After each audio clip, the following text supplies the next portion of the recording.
사도행전 21장 17절로 26절까지 우리 함께 한 목소리를 읽겠습니다. 시작.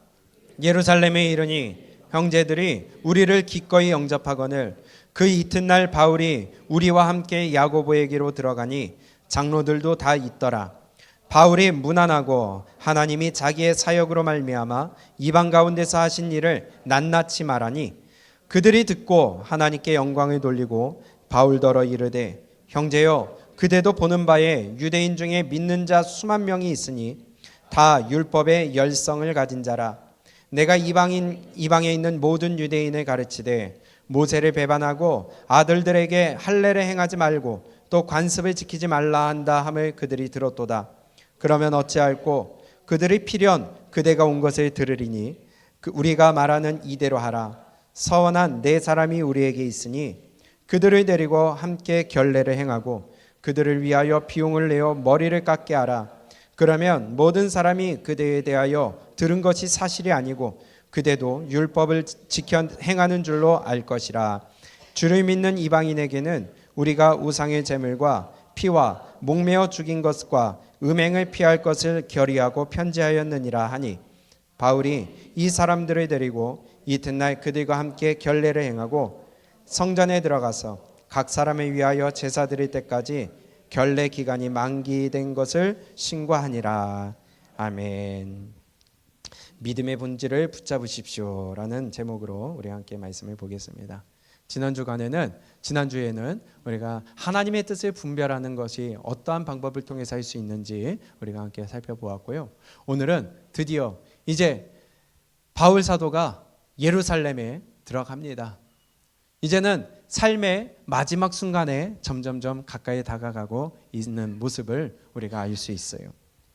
예루살렘에 이르르고 예루살렘 교회에 들어갔을 때에 거기에 지도자들, 특히 예수님의 동생 야고보 또한 많은 장로들이 바울을 맞아줍니다. 환영합니다. 환대를 합니다. 그리고 그들과 함께 그동안에 있었던 사역에 대해서 하나하나 보고를 하는 모습이 오늘의 시작되는 모습입니다. 17절에 보니까 이렇게 기록해요. 예루살렘에 이르니 형제들이 우리를 기꺼이 어떻게 했어요? 바울에 대한 소문을 많이 들었어요. 그동안에. 그리고 바울의 했던 사역에 대한 결과를 많이 들었어요. 그리하여 바울이 예루살렘에 도착했을 때에 그들은 바울을 영접했다고 합니다. 그리고 그의 사역에 대해서 물었겠죠. 바울은 보고를 합니다. 18절에 보니까 그 이튿날 바울이 우리와 함께 야고보에게로 들어가니 장로들도 다 있더라. 바울이 무난하고 하나님이 자기의 사역으로 말미암아 이방 가운데서 하신 일을 어떻게 했어요? 낱낱이 말했다고 합니다. 여기서 낱낱이 말했다고 하는데요. 하나님이 하신 일들, 하나님이 바울을 통하여 어떻게 일을 이루셨는지를 하나하나 세밀하게 얘기했다는 것입니다. 여기선 이런 일이 있었고요. 여기선 이런 일이 있었고요. 그냥 뭉뚱그려서 얘기한 게 아니에요. 영어 성경에 보니까 one by one 하나하나 자세하게 얘기했대요. NIV 성경에 보니까 in detail, 디테일하게 얘기했다는 것입니다. 얼마나 하나님이 나를 통하여 역사하신 것을 기뻤는지 그것을 하나하나 설명할 때에 그들은 기쁨으로 받고 하나님께 영광을 올려드렸다고 합니다. 20절에 이렇게 말씀하 19절 20절 바울이 무난하고 하나님이 자기의 사역으로 말미암아 이방 가운데서 하신 일을 낱낱이 말하니 그들이 듣고 하나님께 영광을 돌리고. 아멘. 우리가 하나님이 하신 일을 볼 때에 내가 드러나서는 안 됩니다. 하나님이 드러나야 됩니다. 우리가 언젠간 간증할 일이 있을 때에 간증은요, 내가 이렇게 했다, 내가 이렇게 했다, 내가 이것을 이루었다, 그거 얘기하면 안 되는 거예요. 그거는 내 영광 올려 나타내는 거예요. 우리의 간증은 예수 그리스도가 드러나야 됩니다. 하나님이 드러나셔야 됩니다. 성령의 역사가 드러나야 됩니다. 나는 감추어지고 오직 그분만이 나타나야 돼요. 이게 간증이에요. 그런데 간증하라고 그러니까 내가 드러나요, 내가 나타나요, 내 자랑이 나요? 아니요. 그래서 간증은 길어지면 길어질수록 내가 드러날 수밖에 없어요. 간증은 우리 짧게 하고 그분만이 드러나는 거예요. 바울이 뭐라고 말씀합니까? 19절에 바울이 무난하고 하나님이 누가요? 하나님이 자기의 사역으로 말미암아 이방 가운데서 하신 일을 낱낱이 말했다. 내가 하는 것이 아니에요. 하나님이 한 거예요. 바울이 이것을 드러냈다는 것입니다. 하나님이 하신 걸 하나하나 자세하게. 그리고 그것을 들었을 때에 그 예루살렘 교회 지도자들은 하나님께 영광을 돌렸다고 합니다. 우리가 서로의 간증을 통해 아니면 굳이 앞에서 하지 않는다 할지라도요, 나 지난 주간에 이런 일이 있었어. 하나님이 이렇게 나를 통해 역사하셨어. 하나님이 나를 이렇게 보호하셨어. 하나님이 이렇게 해결해 주셨어. 이런 것을 서로가 서로에게 간증하고 고백할 때에 하나님께 영광 올려드릴 수 있기를 원합니다. 근데요, 20절에 보니까 그들의 반응이 이렇게 얘기를 합니다. 우리 함께 읽어봅니다. 20절 시작. 그들이 듣고 하나님께 영광을 돌리고 바울더러 이르되 형제여 그대도 보는 바에 유대인 중에 믿는 자 수만 명이 있으니 다 율법의 열성을 가진 자라. 아멘. 유대인 중에 믿는 자가 많아졌대요. 수만 명이래요. 수만 명이라고 정확한 인원수는 기록되지 않았지만 수만 명이라고 할 때에 유대인 중에서 복음을 듣고 예수님께로 돌아온 자가 많아졌다는 것입니다. 예루살렘 교회가 부흥하게 됐어요. 예수님께로 돌아오는 자가 많아졌어요. 그런데요, 이렇게 끝나면 좋겠는데 안타까운 소식이 하나가 들린다는 거예요. 20절을 다시 한번 보니까요, 그들이 듣고 하나님께 영광을 돌리며 바울더러 이르되 형제여 그대도 보는 바에 유대인 중에 어떤 자예요? 유대인 중에 믿는 자 수만 명이 있으니 그들은 다 율법의 열성을 가진 자라. 조금 찝찝한 소리를 적어놨어요. 믿는 자가 많아졌는데 그들은 다 믿는 자들이 어디에 열성을 가져요? 율법의 열성을 가졌대요. 나쁜 건 아닙니다. 그런데요, 그들이 복음을 듣고 복음의 열성을 가지면 좋겠는데 복음을 듣고 예수를 믿는다고 했지만은 율법의 열성을 가졌대요. 율법의 진심이에요. 우리 요즘 그런 표현 쓰잖아요. 저 사람 먹는 거에 진심이야. 저 사람 놀러 가는 거에 진심이야. 저 사람은 뭐에 진심이야. 저 사람은 돈에 진심이야. 뭐예요? 거기에 빠져 있다는 거예요. 그게 그 사람의 중심된 가치라는 거예요. 그런데요, 예수를 믿는 유대인들이 많아졌는데 그들은 다 율법의 진심인 자들이었어요. 그렇기 때문에 그들의 반응이 이렇습니다. 21절 시작. 내가 이방에 있는 모든 유대인을 가르치되 모세를 배반하고 아들들에게 할례를 행하지 말고 또 관습을 지키지 말라 한다 함을 그들이 들었도다. 아멘. 지금 예루살렘 지도자들, 야고보를 시작으로 하여 거기에 있는 장로들, 지도자들이 거기에 있는 예루살렘 교회에 있는 유대인 크리스찬들, 그들의 모습을 얘기하는데요, 그들은 율법에 열심히 있고 뿐만이 아니라 바울 당신이 했던 일에 대해서 이렇게 알고 있습니다라고 언지를 주는 거예요. 바울이 어떻게 가르친대요? 네가 모든 유대인들을 가르치되 모세를 배반하라고 가르쳤대요. 아들들에게 할례를 행하지 말라고 가르쳤대요. 또 관습을 지키지 말라고 가르쳤대요. 그러면 이 말씀이 사실일까요? 아니죠. 이거는 오해입니다. 바울이 율법 지키지 않아도 된다라고 한 건 맞아요. 그런데 그 말은 유대인들에게 한 말이 아니었어요. 유대인들에게 한 말이 아니었어요. 이방인들에게 한 말이었어요. 이방인들이 예수님을 믿는 데 있어서 율법을 지켜서 구원받는 게 아니다. 아멘? 예수님의 믿음으로 구원받는 것이다.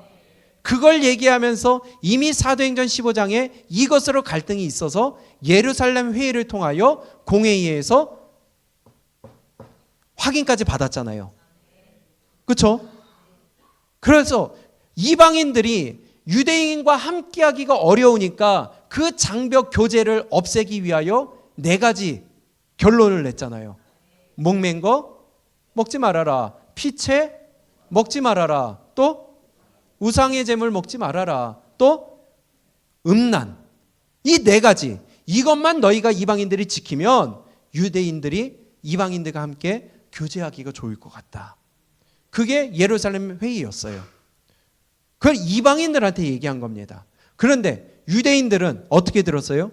너희가 바울이 가르치는데 모세를 무시했다.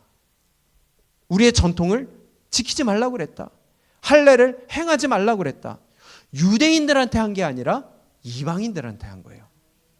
그래서 이렇게 얘기해요. 25절에 사실은 이거라는 거예요. 25절 시작. 주를 믿는 누구에게요? 이방인들에게. 다시 25절입니다. 시작.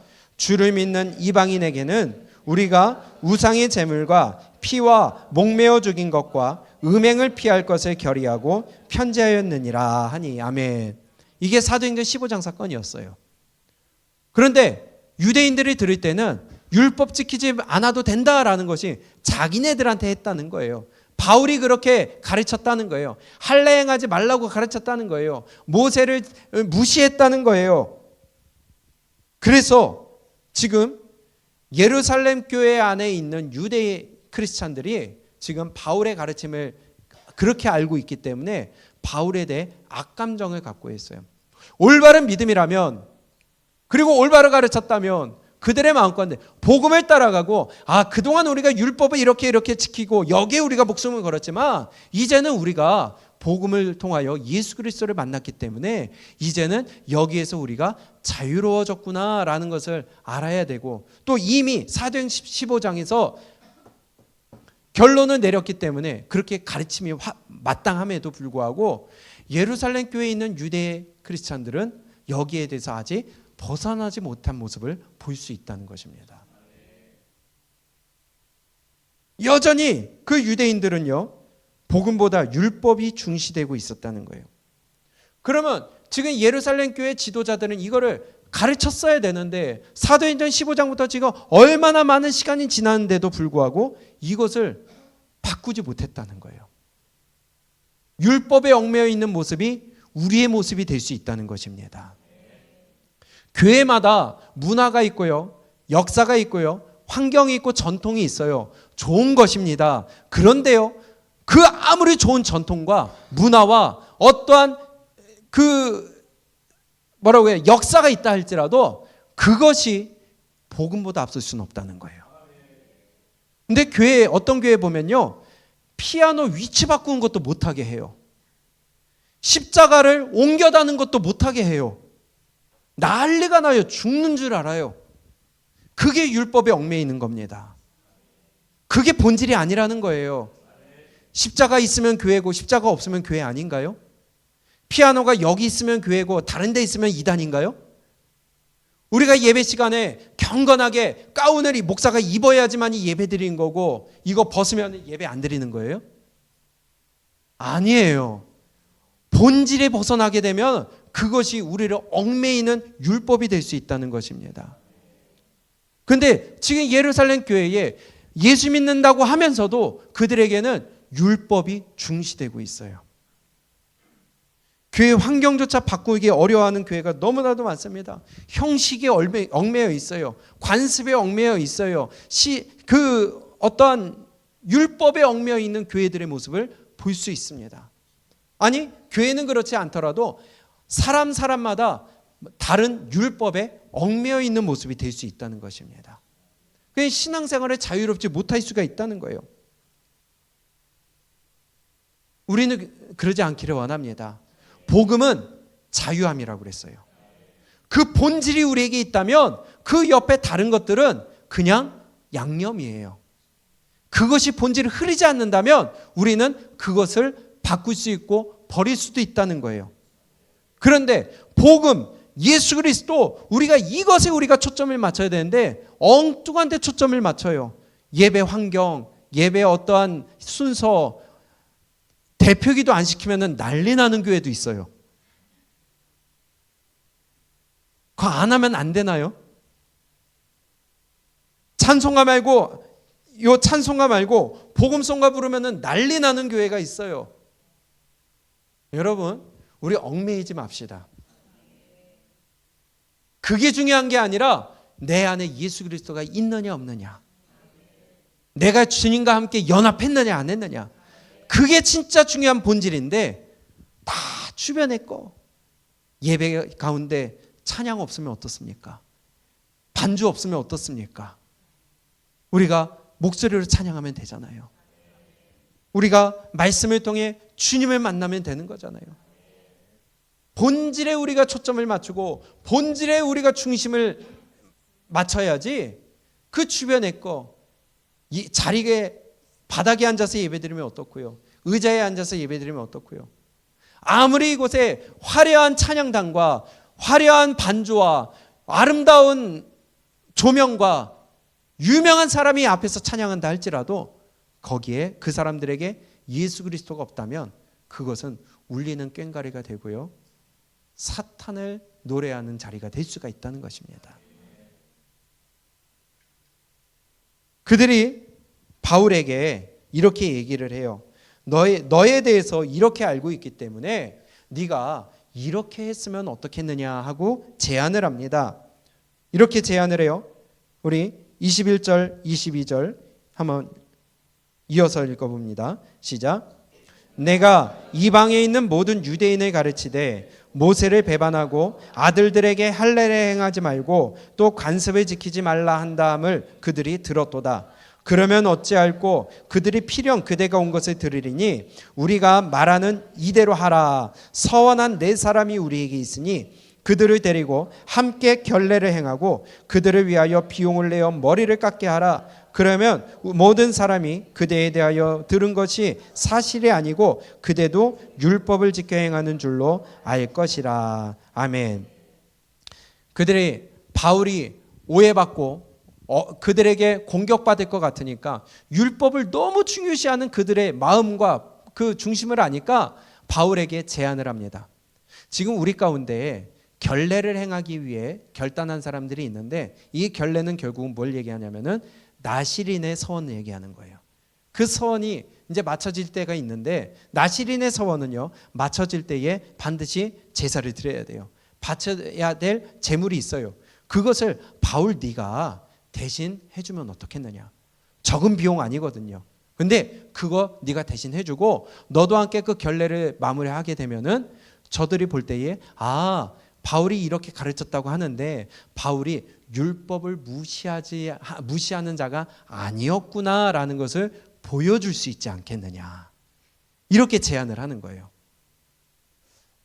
이 모습을 보면서 저는 무슨 모습이 보이냐면요, 지도자들이 좋은 마음으로 바울을 보호하고 싶은 마음에 저들로부터, 율법을 중요시 여기는 저들로부터 바울을 좀 보호하고 싶은 마음에 이렇게 제안한 것으로 보여집니다. 좋아요. 그런데요, 한편으로 제가 살짝 시선을 한번 꼬아봤어요. 굳이 그래야 될까? 아니, 복음이 자유함인 걸 알렸음이고 가르쳤고 이것이 법으로 15장에서 회의 가운데 결론까지 냈으면은 그거 아니다라고 얘기해 줄 수 있지 않을까? 이기지 못했던 거 아닐까? 그런 마음이 좀 들더라고요. 바울에게 그래도 네가 저들에게 이런 모습을 보여주면 어떻겠느냐. 바울이 율법 무시 안 했거든요. 할례 무시 안 했거든요. 그는 율법을 스스로도 지키는 자였고요. 뿐만이 아니라 할례 무시 안 하고 그 전에 우리 앞에서 봤듯이 디모데에게 할례 행하라고 그랬잖아요. 내 아들 디모데에게 할례까지 행하라고 했는데 바울이 그러지 않았거든요. 그런데도 이스라엘 교회, 예루살렘 교회 지도자들이 지금 바울에게 이렇게 제안을 합니다. 또 바울이 이것을 받아들여요. 왜요? 바울에게는 이게 중요한 일이 아니거든요. 해도 되고 안 해도 되는 거거든요. 복음의 본질이 바울에게는 율법이 아니었던 거예요. 그렇기 때문에 받아들여도 괜찮아요. 그래, 복음을 위하여 내가 이걸 행함으로 말미암아 저 유대인들이 예수님께로 돌아올 수 있다면 해도 된다는 거예요. 오늘 우리가 이 사건을 통하여서 우리가 믿음의 본질을 다시 한번 새겨보는 시간이 됐으면 좋겠습니다. 지도자들이 바울을 위한다고 했지만 사실은 그 예루살렘 교회 성도들의 마음을 변화시키지 못했기 때문에 눈 가리고 아웅하는 모습처럼 저는 보이더라고요. 여러분들은 어떨지 모르겠습니다. 그러나 바울의 그것을 또 수용합니다. 받아들입니다. 그리고 그거대로 또 결례를 행합니다. 다만 바울은요, 그 율법을 행한다고 해서 구원 얻는 게 아니라 예수님을 믿어야 구원받는다는 그 중심에 본질이 있기 때문에 이것을 해도 아무런 자기의 문제가 없다는 것을 자기는 알고 있다는 거예요. 바울은요, 율법 무시하지 않았어요. 이렇게 얘기합니다. 고린도전서 7장 18절 한번 보겠습니다.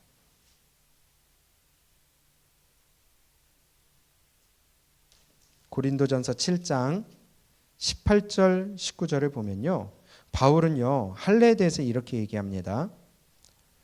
시작. 할례자로서 부르심을 받은 자가 있느냐? 무할례자가 되지 말며 무할례자로서 부르심을 받은 자가 있느냐? 할례를 받지 말라. 할례를 받는 것도 아무것도 아니요 할례를 받지 아니하는 것도 아무것도 아니로되 오직 하나님의 계명을 지킬 따름이니라. 아멘. 너희가 할례를 받았느냐? 그럼 무할례자가 되지 말아라. 할례 받았다고 아무것도 아니라는 게 아니에요. 할례 받았으면은 그거 잘했다. 너 이제 할례 받은 자로서 잘 지키면서 살아라. 네가 무할례자냐? 괜찮다. 할례 받지 않아도 된다. 무시하지 않았어요. 다만 중요한 것은 무엇이냐? 오직 하나님의 계명을 지킬 따름이라. 우리가 율법을 지킨다는 게 아니라 하나님의 말씀에 따라 우리가 하나님의 말씀을 따라 살아가는 그게 중요한 것이지, 복음을 따라 살아가는 것이 중요한 것이지 할례 받았느냐 안 받느냐 그게 중요한 게 아니라는 거예요. 또 이렇게 말씀해요. 고린도전서 9장 20절입니다.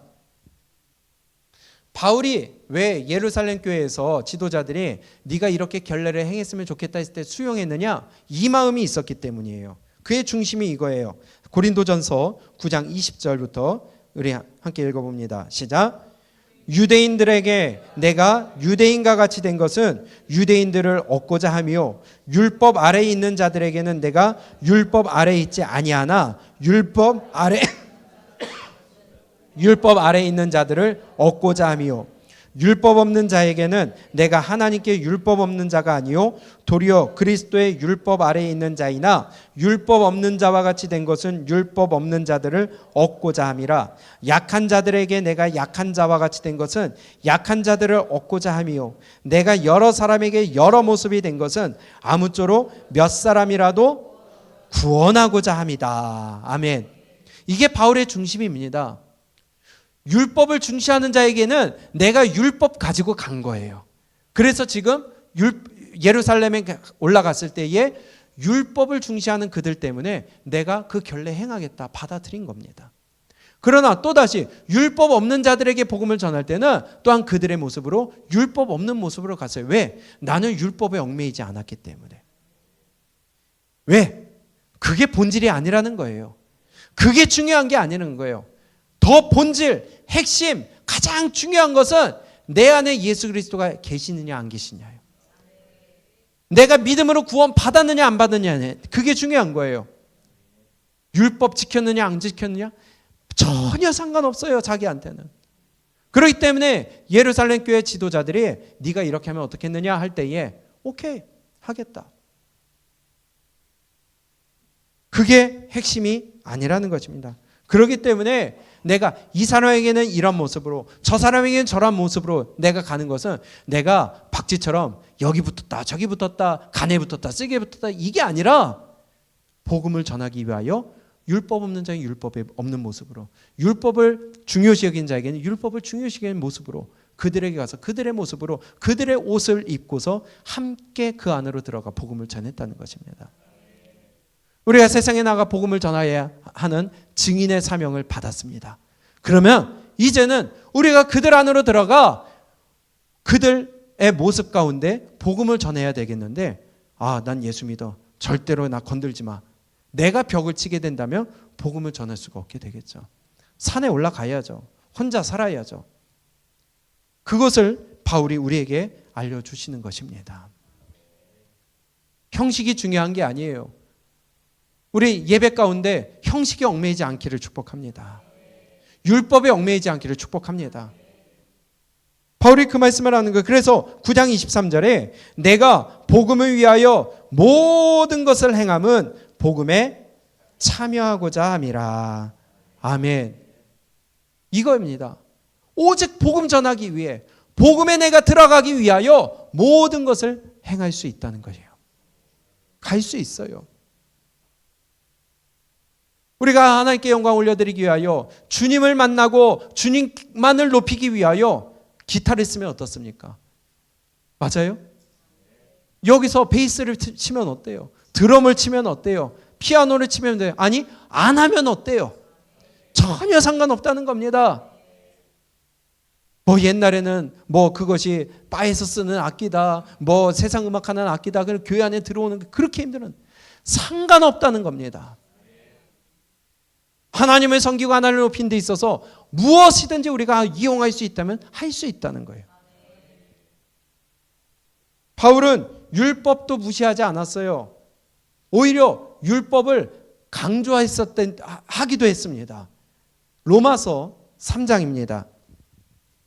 로마서 3장 30절 31절을 우리가 함께 읽어봅니다. 절대로 바울은 그러지 않았어요. 왜냐? 그럴 수 있는 이유가 뭐예요? 얽매이지 않았기 때문에. 로마서 3장 30절 31절 시작. 할례자도 믿음으로 말미암아 또한 무할례자도 믿음으로 말미암아 의롭다 하실 하나님은 한 분이시니라. 아멘. 율법 때문에, 율법 지켜서 할례를 받아서 우리가 의롭다함을 받는 게 아니라는 거예요. 오직 무엇으로? 믿음으로. 예수님은 믿음으로 우리가 의롭다함을 받는다는 거예요. 그러나 그것 때문에 31절 시작. 그런즉 우리가 믿음으로 말미암아 율법을 파기하느냐? 그럴 수 없느니라. 도리어 율법을 굳게 세우느니라. 아멘. 율법 무시하는 게 아니라는 거예요. 그 율법은 우리 가운데 뭐가 죄고 뭐가 하나님이 기뻐하시는 것을 알려주시는 가이드라인이에요. 그렇기 때문에 오히려 율법을 세우느니라. 중요시 여긴다는 거예요. 그러나 이걸 지켜서 내가 구원받는 게 아니라 믿음으로 구원받는 것이다. 나 이거 무너뜨리는 거 아니다. 파괴하는 거 아니다. 이게 바울의 믿음의 고백이고 복음이라는 거예요. 그럼 도대체 율법이 뭐냐? 율법에 대해서 이렇게 우리에게 말씀합니다. 갈라디아서 먼저 볼까요? 갈라디아서 3장 19절을 봅니다. 갈라디아서 3장 19절 우리 한 절 함께 읽습니다. 시작. 그런즉 율법은 무엇이냐? 범법함으로 더하여진 것이라 천사들을 통하여 한 중보자의 손으로 베푸신 것인데 약속하신 자손이 오시기까지 있을 것이라. 아멘. 잘 보세요. 율법이 무엇이냐? 왜 율법이 주어진 거예요? 죄 때문에. 우리가 자꾸 죄를 지으니까, 범법하니까 하나님이 율법 주신 거라는 거예요. 왜? 너 이건 죄다, 이건 죄가 아니다. 하나님이 알려주신 거예요. 가이드라인 주신 거예요. 그걸 누굴 통해 주셨대요? 천사들을 통하여 중보자의 손으로 주신 거예요. 그 중보자는 모세라고 보여집니다. 모세를 통하여 우리에게 주어진 그 모세의 율법, 그것은 우리에게 가이드라인이에요. 우리가 자꾸 죄를 지으니까 하나님이 주신 거예요. 그래서 율법은 우리에게 죄를 깨닫게 하는 거예요. 그게 율법의 역할입니다. 그렇기 때문에 그 뭐라고 그래요? 19절에 약속하신 자손이 오실 때까지만 있는 게 율법이에요. 약속하신 자 예수 그리스도가 오시면 율법은 더 이상 소용이 없다는 거예요. 그런데 자꾸만 우리 율법에 얽매여서 이거 해야 돼요? 저거 해야 돼요? 자꾸만 경계선을 지어요. 그럼 만약에 경계선을 지었어요? 그럼 요거까지만 합니까? 어디까지 예수님을 믿어야 우리가 구원받는 거예요? 어디까지 해야 구원받는 거예요? 율법을 어디까지 지켜야 내가 구원받는 거예요? 아니에요. 할 수도 없을 뿐더러 도 구원 못 받아요. 구원은 오직 예수 그리스도를 믿어야 구원받는 겁니다. 그걸 얘기하는 거예요. 그러면서 제가 다시 한번 읽어볼게요. 그런즉 율법은 무엇이냐? 범법함으로 더하여진 것이라 천사들을 통하여 한 중보자의 손으로 베푸신 것인데 약속하신 자손이 오시기까지 있을 것이라 그 중보자는 한 편만 위한 자가 아니나 하나님은 한 분이시니라. 그러면 율법이 하나님의 약속들과 반대되는 것이냐? 지금 자꾸 사람들이 물어보는, 아니 믿음으로 구원받는다고 하는데 율법으로 구원받는 게 아니라는데 그러면 이 율법의 반대, 우리가 믿는 믿음이 율법과 반대되는 겁니까? 사람들이 자꾸 물어봤다는 거예요. 우리에게 그런 질문이 있지 않았었어요? 거기에 대한 대답을 바울이 해줍니다. 21절. 그러면 율법이 하나님의 약속들과 반대되는 것이냐? 결코 그럴 수 없느니라. 만일 능히 살게 하는 율법을 주셨다면 의가 반드시 율법으로 말미암았으리라. 무슨 말이냐면은 율법을 통해서 우리가 의를 얻을 수 있었다면은, 율법을 지킴으로 말미암아 우리가 생명을 얻을 수 있었다면은 반드시 율법으로 우리가 지금도 살 수 있었을 것이다. 그러나 22절에 성경이 모든 것을 죄 아래 가두었으니 이는 누구를 믿음으로? 예수 그리스도를 믿음으로 말미암는 약속을 믿는 자들에게 주려 함이라. 뭘 줘요? 의롭게 되는 것을. 율법이 하나님의 말씀과 배치되는 게 아니라는 거예요. 율법이 믿음과 배치되는 게 아니라는 거예요. 단 그것은 약속하신 자 예수 그리스도가 오실 때까지만 유효하다는 거예요. 그렇기 때문에 로마서 3장 20절을 보세요. 로마서 3장 20절에 이렇게 말씀합니다. 시작. 그러므로 율법의 행위로 그의 앞에 의롭다 하심을 얻을 육체가 없나니 율법으로는 죄를 깨달음이니라. 그 말이에요. 율법은 우리를 죄를 깨닫게 하는 거예요. 율법 지켜서 구원 얻고 의롭게 되는 게 아니라 너 죄인이야, 이걸 깨닫게 하시는 것이 율법이라는 거예요. 바울의 신앙의 본질이 그겁니다. 예수 그리스도가 신앙의 본질이기 때문에 율법 지키는 거, 안 지키는 거 전혀 상관이 없어요. 그게 본질이 아니라는 거예요. 바울에게는 오직 예수 그리스도를 믿는 거. 그게 바울의 신앙의 핵심이고 성경 복음의 핵심이라는 것입니다. 그렇기 때문에 그 지도자들이 네가 이 결례를 행함으로 말미암아 네가 율법을 지키는 자라는 것을 알려주는 것이 어떠느냐 했을 때 오케이, 문제없다. 적극적으로 수용했다는 거예요. 우리의 삶의 모습도, 우리의 신앙의 모습도 율법에 얽매이지 않기를 원합니다. 율법에 얽매이면요 자유가 사라지는 거예요. 저의 모습이 그랬고요, 우리의 모습이 그랬었습니다. 자유함이 없어요. 기쁨이 없어요. 늘 억눌려 있어요. 남을 정죄해요. 그것은 복음의 본질이 아니라는 거예요. 복음의 본질은 예수 그리스도를 믿음으로 말미암아 자유함 가운데 그것이 나를 해하지 못해요. 그것이 나를 어렵게 하지 못해요. 신앙의 본질이 무엇입니까? 왜 신앙생활을 합니까? 하나님께 영광 올려드리기 위함이에요. 주님을 높이기 위함이에요. 주님과 함께 동행하기 위함이에요. 주님과 함께 교제하는 것이에요. 그게 우리 신앙의 본질이 되어야 됩니다. 그래야 우리가 날마다 즐겁게 신앙생활을 할 수가 있죠. 아, 오늘도 가야 돼. 오늘도 뭐 해야 돼. 오늘도 이거 지켜야 돼. 오늘도 말씀 읽어야 돼. 오늘도 기도 시간 채워야 돼. 훈련의 기간 동안에 얽매이는 것은 있을 수 있으나 그러나 율법에는 얽매이면 안 된다는 거예요. 예배 드리러 왔으면 예배의 본질을 해야 되지 않겠어요? 오늘 이 자리에 예배 드리러 나오셨습니다. 그럼 예배의 본질은 뭐예요? 하나님을 높여드리는 거 아니에요? 나의 구원에 감사하는 거 아니에요? 그럼 그거 하고 가야 되는데 본질보다 그 주변의 건 하는 거예요. 본질보다 더 주변에 소중하지 않은 것들, 아니 소중하지 않은 것들이라기보다는 본질보다 벗어난 것들, 거기에 우리가 신경 쓰고 있을 수 있다는 겁니다. 하나님을 높여드리며 하나님 예수 그리스도에 인하여 나를 구원해 주신 그 감격에 감사함으로 나와야 되는데 그냥 얽매이고 율법에 얽매이니까는 직분 때문에 나오는 거예요. 출석 체크하러 나오는 거예요. 찬양하는 시간이니까 찬양하는 거예요. 하나님을 높여드리는 것이 아니라 어쩔 수 없이 이 자리에 앉아 있는 거예요. 만약에 본질을 깨닫는다면, 예배의 본질을 깨닫는다면 이 자리에 나오는 것 자체가 기쁨이지 않을까요? 감사하지 않을까요? 순서마다 내 마음을 다할 수 있지 않을까요? 그런데 본질을 잊어버리고 잃어버리니까 예배의 자리에 앉아 있는 것이 고문이 되는 거예요. 기쁨이 되지 못하는 거예요. 언제 끝나나 시간 바라보는 거예요. 졸고 앉아 있는 거예요. 왜요? 본질을 잊어버렸기 때문에.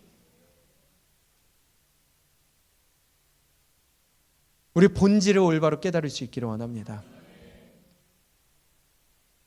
깊은 산속 옹달샘 누가 와서 먹나요? 깊은 산속 옹달샘 누가 와서 먹나요? 새벽에 토끼가 눈 비비고 일어나 세수하러 왔다가 아침에 눈 떠서 옹달새까지 왔던 목적이 뭐였어요? 그의 본질이 뭐예요? 세수하러 왔는데 물 먹고 가버렸어요. 예배하러 왔는데 밥 먹고 가버렸어요. 예배하러 왔는데 얼굴 보고 안녕하고 가버렸어요. 그건 본질이 아니에요. 본질을 찾아야 돼요. 본질을 잡아야 돼요. 기도하는 본질이 뭡니까? 왜 기도합니까? 내 요구 들어달라고 시위하는 건가요? 기도가? 기도는요, 하나님과 소통하는 거예요. 하나님과 대화하는 거예요. 하나님과 교제하는 거예요. 근데 기도한다고 하고서는 일방통행이야. 내 할 말만 쭉 내려놓고 결제하세요. 그건 교제가 아니죠. 불통이죠. 소통이 아니죠. 불통이죠. 일방적으로 하는 것은 대화가 아닙니다.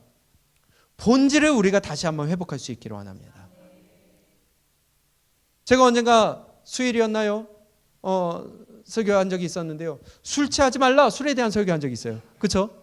술 취하지 말라. 그 말의 본질이 뭘까요? 술 마시면 안 된다? 아니거든요. 술 취하지 말라는 것은 물론 술 자체가 죄는 아니에요. 그런데 본질을 헷갈리고 본질을 놓치니까 술 마셔도 되는구나. 그 본질을 놓친 사람입니다. 술 취하지 말라는 것은요. 술을 취하게 되면은 하나님과의 관계가 깨진다는 거예요. 하나님과 하나님을 잊어버리게 된다는 거예요. 분별하지 못해요. 그러니 내가 술 취함으로 말미암아 다른 사람을 실족하게 해요. 그게 죄라는 거예요. 그렇다고 술 마셔도 된다? 이게 바로 본질을 놓쳤다는 거예요. 그런데 사람들이 자꾸만 내가 원하는 대로 들어요. 술 취하지 말아라. 술 죄가 아니다. 좋았어. 마음의 평안함과 위로와 자유함을 얻어요. 본질을 놓친 거라니까요. 그의 본질은, 술 취하지 말라는 본질은 마셔도 된다라는 게 아니라 그로 인하여 하나님과의 관계가 멀어질 수 있다는 거예요. 분별이 어두워질 수 있다는 거예요. 하나님을 잊어버릴 수 있다는 거예요. 우리 신앙의 본질을 올바로 잡을 수 있기를 원합니다. 교회에 오는 게 신앙생활의 본질 아닙니다. 우리 얽매이지 않았으면 좋겠어요. 그러나 얽매이지 않는다고 자유함과 방탕함이 아니라 본질을 올바로 잡아야 된다는 거예요. 신앙의 본질은 내 구주 되신 예수님과 함께 하는 것이라는 거예요. 예수님이 우리에게 원하시는 건요, 함께 동행하고 싶어 하시는 거예요. 얘기하고 싶으신 거예요. 연합하는 거예요. 하나 되고 사랑하는 거예요. 그렇게 할 때의 신앙생활에 기쁨이 있고 즐거움이 있지, 그 본질을 잊어버리고 그 본질을 잃어버리니까 신앙생활이 힘들어요. 괴로워요. 억지가 돼요. 네가 내 안에, 내가 네 안에 있어야 열매를 많이 맺는다고 하는데, 이 본질이, 예수 그리스도가 내 안에 계시는 그 본질이 없어지니까, 놓치니까 억지가 되는 겁니다. 그러다 보니까 이 자리에 나오는 것이 힘들어요. 어떤 사람이 소개팅이 나갔어요. 여자분을 만났습니다. 그 여자가 묻습니다. 데프콘 닮은 여자 어때요? 그때 뭐라고 대답합니까? 다들 TV를 안 보셔서. 저기요, 주문할게요. 저 주문 받아주세요. 저 살려주세요. 네. 이 모습이 우리의 모습이 될 수 있다는 거예요. 본질을 잊어버리니까 오늘 안 통하네, 불통이 돼버리네. 가끔은 TV도 보세요. 여러분, 본질을 잊어버리니까, 하나님 앞에 나아가는 본질을 잊어버리니까 소개팅 자리가 돼버리는 거예요. 저기 살려주세요. 주문 살려주세요. 이 자리에 나오는데 살려주세요. 꺼내주세요. 신앙생활의 본질은 주가 내 안에, 내가 그 안에 들어가는 거예요. 그분과 함께 동행하는 거예요. 그분과 함께 손잡고, 그분과 함께 대화를 나누며, 그분과 함께 즐거워하고, 그분과 함께 슬퍼할 줄 알며, 그분으로 인하여 내가 위로받을 줄 아는, 그것이 우리의 본질이 되어야 된다는 거예요. 하나님은요, 그걸 원하시는 거예요. 하나님이 함께하고 대화하고 하나님만 사랑하기를 원하는 거예요. 근데 그분을 만나니까 그렇게 되더라고요. 주변에게 보이지 않게 되더라고요. 그게 바로 첫사랑 아닙니까? 그래서 목숨까지 내어줄 수 있는 거 아니에요? 박영희 집사님, 두 분이서 오붓하게 시간을 갖고 계시는데, 집사님, 여자들은 항상 사랑을 좀 확인하고 싶잖아요. 나 사랑해? 하신 적 있으세요? 없어요. 큰일 났네. 아내도 아니까. 집사님에서 확인하시잖아요. 그렇죠? 네, 수시로 하죠. 네, 남자들의 가장 어려운 질문입니다. 나 사랑해? 나 뭐 달라진 거 없어? 나 뭐가 좋아? 나 사랑해? 물어봤는데 전학수 집사님이 옆에서 당신도 사랑해. 기분 좋죠? 나 사랑해? 당신도 사랑해. 그쵸? 큰일 나요. 당신도 사랑해 하면 큰일 나는 거예요. 그쵸? 하나님이 원하신 게 그거라는 거예요. 큰일 납니다. 뭔가 또 있다는 거예요. 집사님 아니시죠? 당신도 사랑해? 큰일 나요. 하나님도 사랑합니다. 큰일 나는 겁니다. 돈도 사랑하고요. 명예도 사랑하고요. 내가 다른 것도 좋아하고요. 하나님도 사랑해요. 큰일 나는 겁니다. 본질이 흐려진 거예요. 신앙의 본질은요, 예수님만 사랑하는 거예요. 그분과 교제하는 거예요. 그분의 손잡는 거예요. 그런데 내가 하나님 믿는다면서 하나님도 사랑해요. 큰일 나는 겁니다. 그 본질을 놓친 거예요. 우리 신앙생활의 목적이 무엇입니까? 천국이 신앙생활 되면 위험합니다. 천국이 신앙생활의 목적이 되면 위험해요. 다시 합니다. 천국 가는 것이 우리 신앙생활의 목적이 된다면 위험하다는 거예요. 왜? 그거는 이렇게 얘기할게요. 신앙생활의 목적이 되면 왜 위험하냐? 그거는요, 종교화가 돼버려요. 천국 가는 게 우리 신앙생활의 목적이 되면 종교가 돼버려요. 무슨 말이냐? 그거 가기 위해 내가 하는 거예요. 내 의가 드러나는 거예요. 내가 하는 거예요. 천국은요, 신앙생활의 결과가 되어야지 목적이 아니에요. 내가 주님과 함께 신앙생활의 본질을 통해서 그분과 동행하고 그분과 사랑하고 그분과만 내가 교제하며 그분의 사랑으로 내가 살아가니까 그 결과로서 우리에게 천국이 주어지는 것이지, 내가 천국만을 위하여 달려가냐 보면은 사랑 없어도 돼요. 내가 지킬 거 지킬 수 있어요. 내 결연한 의지로 할 수 있는 게 있더라는 거예요. 죄 짓지 않기 위해 내가 내 결연한 의지가 있을 수 있다는 거예요. 그거는 내 의가 드러나는 거예요. 그때부터 종교화가 되는 거예요. 이슬람 무슬림들을 보세요. 그들은 자살 폭탄 테러를 하면 그들에게 주어지는 것은 그들이 천국에 들어가 72명의 순결한 여인들을 선물로 받는데요. 그래서 능히 그들은 자살 폭탄 테러를 할 수 있는 힘과 능력을 부여받습니다. 이게 종교화가 된 거예요.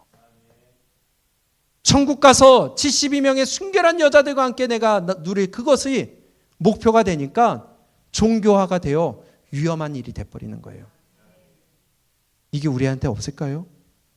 자기 의지로 할 수 있는 일이 있을 수 있다는 거예요. 신앙의 본질은요, 내가 하나님과 함께 동행하고 기뻐하고 교제하며 그 사랑 안에 거하며 잠겨서 그분과 함께 살아가다 보니까 천국에 가는 거예요.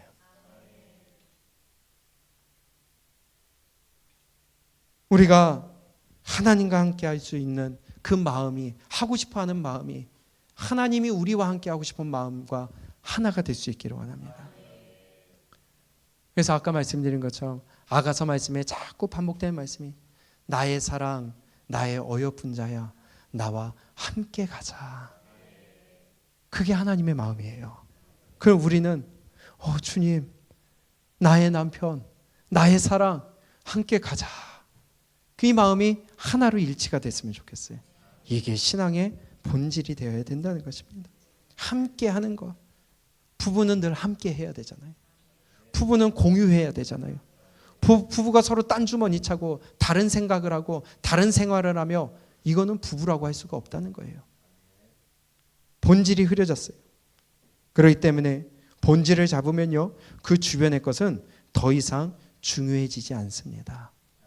예수님이 본질이 되어 내 가운데 주인이 되시니까 그 주변에 이전에 좋았던 음란, 이전에 좋았던 물질, 이전에 좋았던 명예, 이전에 좋았던 세상 즐거움, 세상과 나는 간 곳 없고 오직 구속한 주만 보이는 본질을 깨닫고 찾고 나니까 주변의 것이 나에게 영향을 끼치지 못하게 되더라는 것이에요.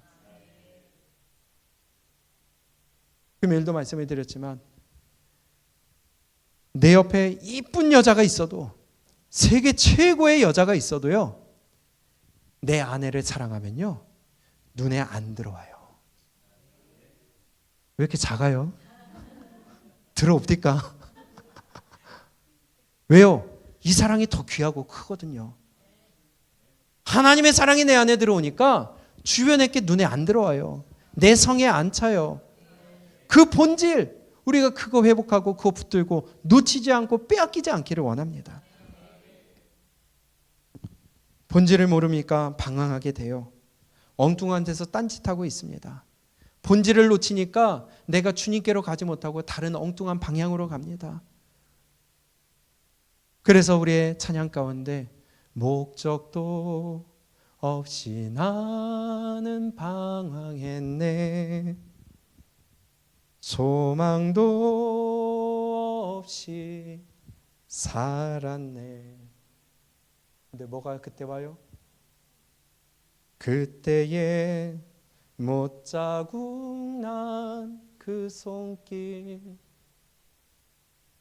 나에게 새 생명 주셨네. 본질을 깨달을 때에 우리의 방황이 끝나게 되는 것입니다.